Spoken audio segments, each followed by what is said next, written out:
Hi everyone, good morning. Welcome back to my channel and welcome back to another blog. কেমন আছো তোমরা সবাই? আশা করি বেশ ভালো আছো। আমিও বেশ ভালো আছি। জানি ছট পুজো অনেকদিন আগেই চলে গিয়েছে, কিন্তু সময় না থাকার কারণে আমার ভিডিওটা এডিট করা হয়নি। আগের কিছু ভিডিওতে আমি তোমাদেরকে বলেছিলাম আমি ছট পুজোর ব্লগ ডেফিনেটলি নিয়ে আসবো।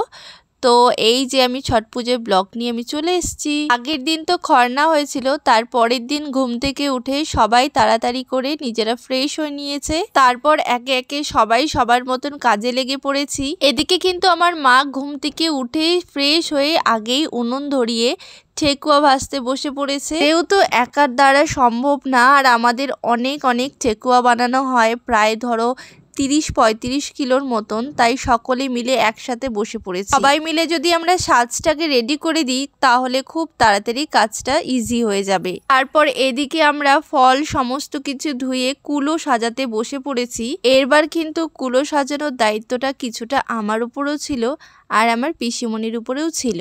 2000 years later. যাই হোক, আমরা সমস্ত কাজ কমপ্লিট করে নিয়েছি এবং একে একে সবাই রেডিও হয়ে নিয়েছি।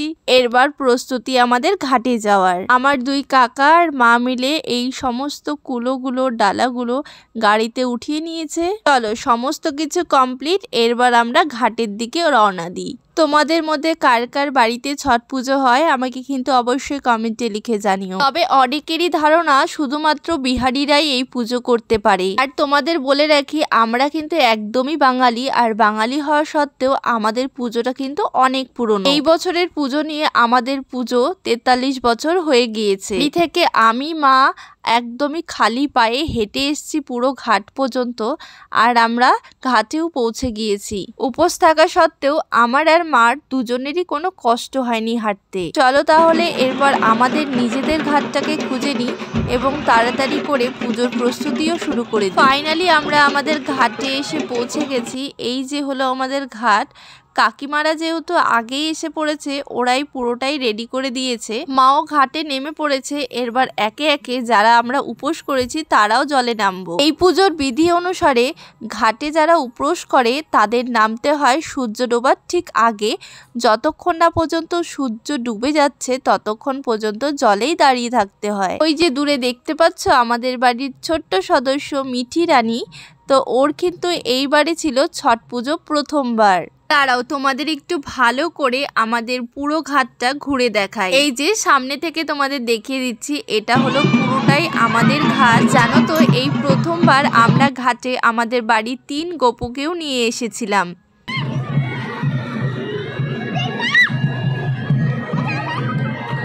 দেখলে তো আমাদের বাড়ির কোকুকে, ও কতটা এক্সাইটেড জল দেখে। আর ছোটবেলায় ওর মতন কিন্তু আমরা 3 ভাই বোন ভীষণ এক্সাইটেড থাকতাম এই দিনটির জন্য। কেন বলো তো?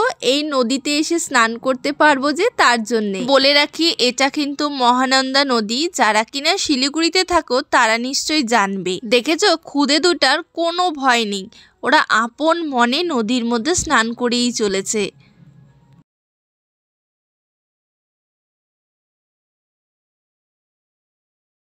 এই যে আমাদের বাড়ির সকলেই মিলে আমরা দাঁড়িয়ে পড়ছি। আর সবাই তো জানোই ছট মা কতটা জাগ্রত। তুমি যদি ছট মায়ের কাছে নিষ্পাপ মনে কিছু চাও তাহলে মা কখনো তোমাকে ফিরিয়ে দেবে না। আর হ্যাঁ, আমার এখানে পুজো করা কমপ্লিট। এরপর তাড়াতাড়ি করে ড্রেস চেঞ্জ করে বাড়ির পথে রওনা দেব। এই দিনগুলো যে কিভাবে কেটে যায় না, একদমই বোঝা যায় না। চলো তাহলে এরবার বাড়ির পথে রওনা দিই। কিন্তু রওনা দিব আর কি, সবাই তো ফটো তুলতেই ব্যস্ত। এই সময়টা সত্যি ভীষণ খারাপ লাগে যখন ঘাটের থেকে বাড়িতে আসি। মনে হয় যেন রাত পোহালেই যখন আমরা আসবো ভোর ভোর দিকে, তখনই তো পুজো শেষ। সেই 10-15 দিন ধরে প্রস্তুতি নিতে নিতে নিতে কখন যে এই দিনটি চলে আসে একদম বোঝাই যায় না। সকলে মিলে একসাথে হেঁটে হেঁটে বাড়িতে ফাইনালি আমরা পৌঁছে গিয়েছি। কিছুক্ষণ রেস্ট করে তারপর আবার শুরু হবে কুলো সাজানোর। আমরা দুপুরবেলা কুলোর মধ্যে যেই ঠেকুয়াগুলো নিয়ে গিয়েছিলাম সেগুলো এবার তুলে রেখে নতুন করে আবার ঠেকুয়াগুলো সাজাতে হবে। তারপর টুকরিগুলোকে একদম ঢাকা দিয়ে রেখে তার উপরে প্রদীপ জ্বালিয়ে সারা রাত রাখতে হবে। এই কাজটা আমি আর পিসিমণি দুজন মিলে আবারও করে নিয়েছি। তারপর সারা রাত ধরে ঠেকুয়া ভাজা হই হুল্লোড় করতে করতে কখন যে ভোর হয়ে গেল কেউ বুঝতেই পেলাম না। ঘড়িতে তখন বাজে 3:30 মতন। আমরা উঠে আমি তো রেডি হয়ে গেছি আর সবাই নাইটি পরে ঘুরছে। জানো তো এরবার আমাদের শিলিগুড়িতে খুব একটা ঠান্ডা পড়েনি। আমরা প্রতিবার সোয়েটার চাদর মুড়িয়ে তারপরে ঘাটে যাই। এইবার সেরকম গরম পোশাকের কোনো দরকারই পড়েনি। রাতের বেলা আমরা সকলে মিলে টোটোতে এসেছিলাম, যেহেতু যাওয়ার সময় আমরা হেঁটে এসেছি, আবার হেঁটেই বাড়ি গিয়েছিলাম। অ্যান্ড ফাইনালি আমরা ঘাটে সবাই মিলে পৌঁছে গিয়েছি। কিন্তু দুঃখ একটাই, আর কিছু ঘন্টা পরেই আমাদের পুজো শেষ হয়ে যাবে। আবার একটা বছরের অপেক্ষা। আমরা যখন ঘাটে পৌঁছাই তখন প্রায় বাজে 4টের মতো। কি ঘাটে আসতেই দেখি আমাদের বাড়ির সকল ছেলেরা মিলে একসাথে বাজি ফোটাতে মেতে উঠেছে। চলো তাহলে আমাদের ঘাটের দিকে এবার রওনা দেওয়া যাক। সিরিয়াল নাম্বার অনুসারে আমাদের ঘাটের নাম্বার ছিল 25 নাম্বার। ভিডিও শুরুতেই যেটা বললাম, আমাদের পুজো এবারে 43 বছর হয়ে গিয়েছে এবং আমরা যেহেতু অনেক বছর ধরে পুজো করি, আমাদের ঘাটটা এবার ফিক্সড হয়ে গিয়েছে। ঘাটে এসেই শুরু হয়ে গিয়েছে এখানে কুলো সাজানোর জন্য। আমিও এখানে ধূপকাঠি মোমবাতি সমস্ত কুলোর উপরে দিয়ে দিয়েছি। আর এদিকে তো সবাই নাচানাচি বোম ফাটাতেই পুরো ব্যস্ত। সত্যি কথা বলতে এই পুজোর কাজ করতে আমার খুবই ভালো লাগে আর একটা আলাদাই শান্তি পাওয়া যায়। প্রতি বছর আমাদের বাড়ির সকলে এই দিনটার জন্য অপেক্ষা করে থাকে। কেন বলো তো? যেহেতু আমরা সবাই একসাথে এক বাড়িতে থাকি। এই পুজোটা কিন্তু আমাদের পৈতৃক বাড়ির থেকেই হয়।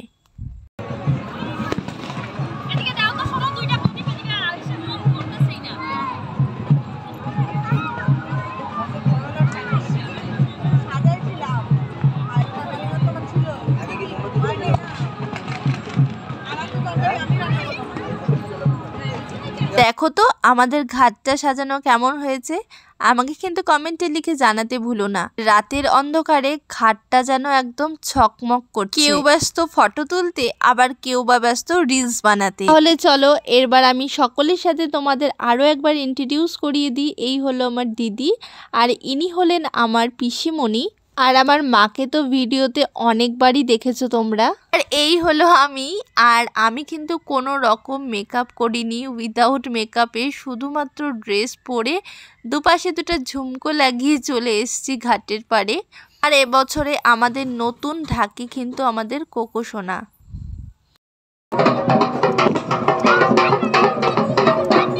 সকলের চোখে মুখে শুধু ঘুম ঘুম ছাপ। এই যে হচ্ছে আমার পিসিমণি, আর পিছনে যিনি দাঁড়িয়ে আছেন তিনি আমার ছোট মা। আমার ভিডিওতে প্রায় অনেকবারই তোমরা দেখেছো। তো ঢাক বাজনার আওয়াজ থাকা সত্ত্বেও কিন্তু আমাদের মিঠি রানী দিব্যি ঘুমিয়েই চলেছে। শুধু আমাদের মিঠি রানী নয়, আমার ভাগ্নি মানে আমাদের আরেক খুদে, ও কিন্তু পুরো দমে ঘুমে ব্যস্ত। চলো তোমাদের সাথে অনেক বক বক বক বক করা হলো, এরবার ঘাটের দিকে আবার যাওয়া যায়। এই পুজোর বিধি অনুসারে সকালবেলার দিকে যেরকম তোমরা দেখলে, দুপুরের ঘাটে যখন আমরা এসেছিলাম আমরা ঠিক সূর্য ডোবার আগেই নেমে পড়েছিলাম ঘাটে।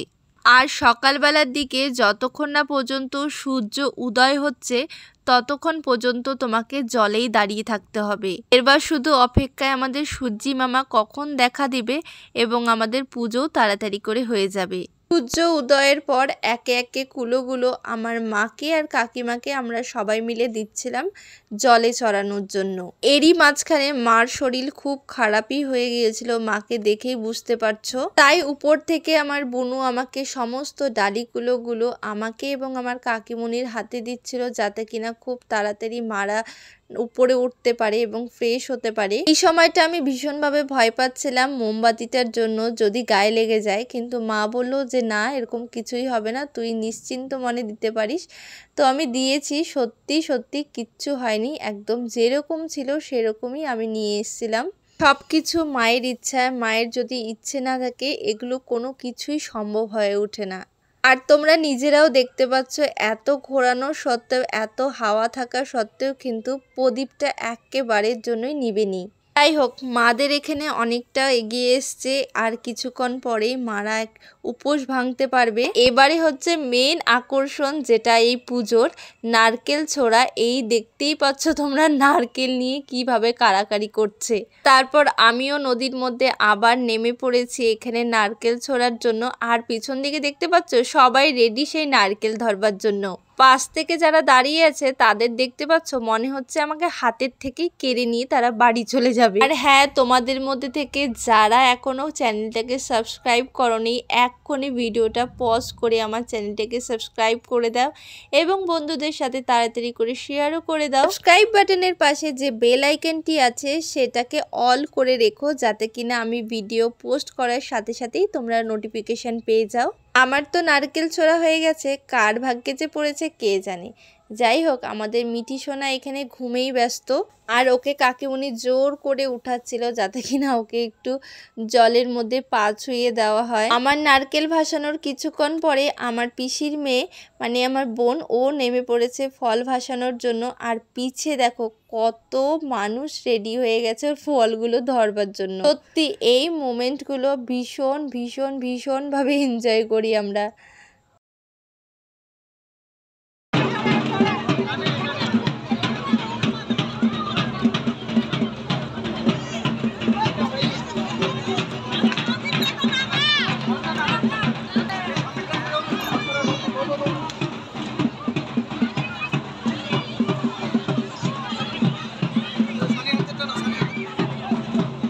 আমাদের পুজো কমপ্লিট। এরপর তাড়াতাড়ি করে চেঞ্জ করে আমরা বাড়ির পথে রওনা হব। খুব খুব খুব মজা করেছি প্রত্যেক বারের মতো। আর তোমরা কেমন মজা করেছো আমার ভিডিও থ্রুতে আমাকে কিন্তু কমেন্টে লিখে জানিও।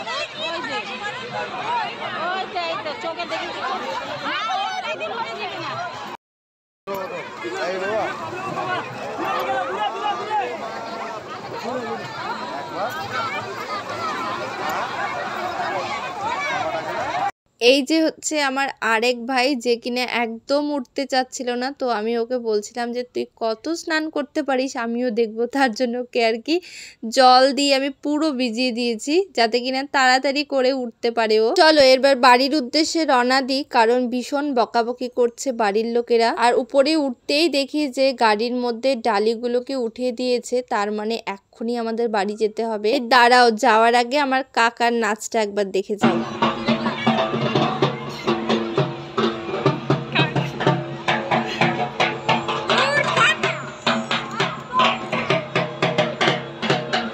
অ্যাট লাস্ট খুব ভালো করে পুজো করে মা আর কাকিমা দুজন মিলে উপাস ভঙ্গন করলো। জানো তো এই পুজোর বিধি অনুসারে যেহেতু কুলোর মধ্যে মূলো আর আদা দেওয়া হয়, তার জন্য কিন্তু আমরা কোনো রান্নাতে মূলো আর আদা একদমই দিই না। কারণ যারা এই ব্রত করে তাদেরকে উপাস ভঙ্গন করতে হয় গুড় আর আদা দিয়ে।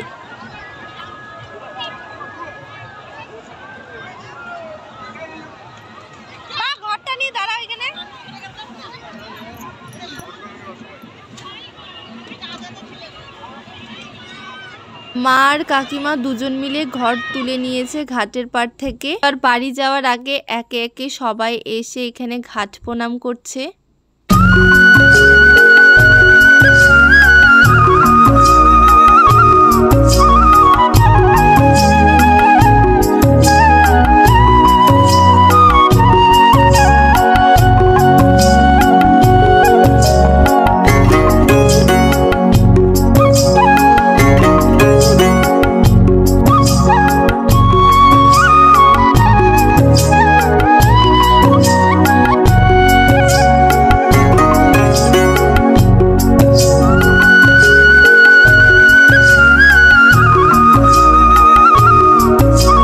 আমাদের সবার ফটো তোলা, রিলস বানানো, ভিডিও শ্যুট করা সব কিছু ডান।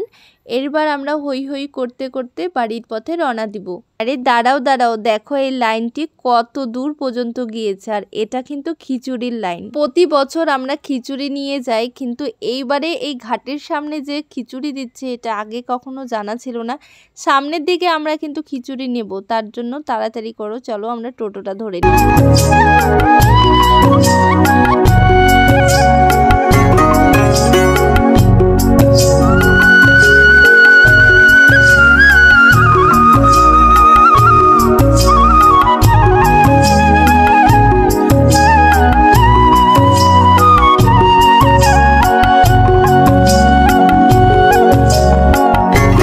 যেটা আমি বলেছিলাম খিচুড়ি তো আমরা নিবই, তো আমরা সকলে মিলে খিচুড়িও নিয়ে নিয়েছি এবং টোটোতে উঠে পড়েছি।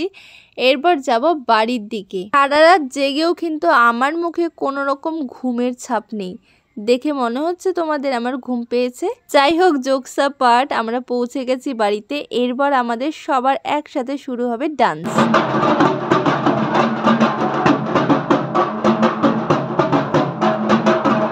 ঠিক এইভাবেই আমরা সকলে মিলে প্রতিবার মজা করি। কেমন লাগলো ভিডিওটা অবশ্যই জানিও, ভালো লাগলে একটা লাইক করে দিও। ছট মার কাছে এই কামনা করি সকলে যেন খুব সুস্থ থাকে, ভালো থাকে। আজ তাহলে আসি, দেখা হচ্ছে খুব শীঘ্রই একটা নতুন ব্লগের সাথে।